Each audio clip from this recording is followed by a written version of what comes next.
Everyone has heard of the incurable disease known as cancer. Many people have been affected by cancer, whether someone they know have been diagnosed or they've been diagnosed. Cancer comes in many forms, and some are more common than others. 1 in 8 women in the United States at some point in their life will be diagnosed with breast cancer. That is a very scary and sad statistic, but it's the truth. My mom was one of those women, and today her cancer still affects me. It was a sunny summer day of my 8th grade year. Me and my siblings were out playing in the yard when my parents pulled into the driveway. They came to the front yard and said we needed to have a talk. We sat down, and so began the longest conversation of my life. My mom sat down and said words that I will never forget. She said, "I have been diagnosed with cancer." After what felt like an eternity, the conversation finally ended, and I was paralyzed.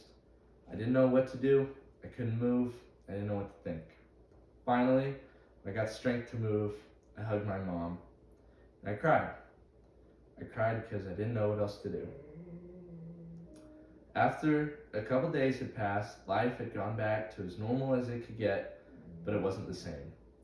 I had to watch as my mom started to lose her hair.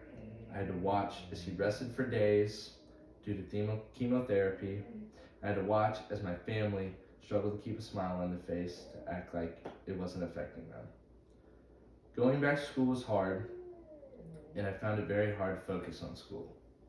One day in history class, a mean old looking man came to the door and said he needed to see me. I was terrified. I had never seen him before, and I honestly thought I was in trouble and I was about to get yelled at.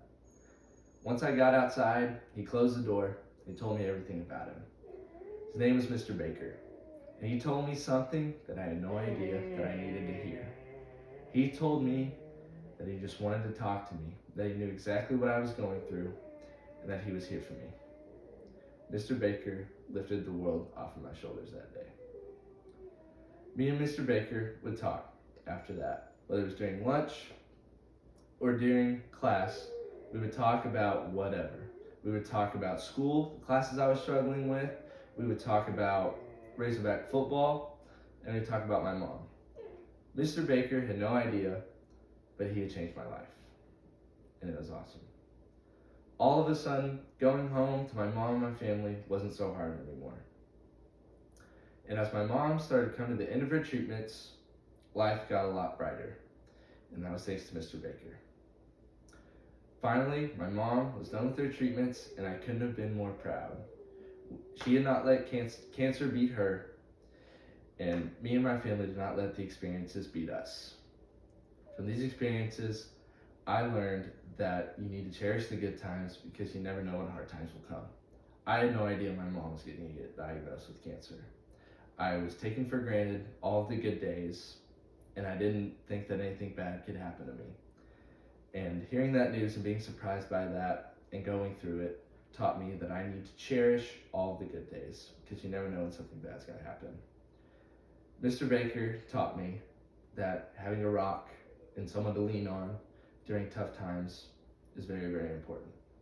I didn't know I needed him, and he made those experiences in that time a lot better. And he brought me out of a dark place, and I am so very thankful for him. And lastly, I was taught that friends can come out of the most unlikely places.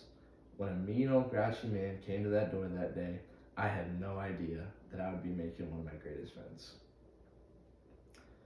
And I learned that shouldn't judge a book by its cover, and that you can make friends out of nowhere.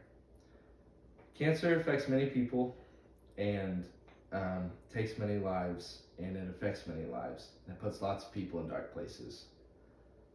But it is possible to climb out of those dark places because the light at the end of the tunnel is a lot brighter.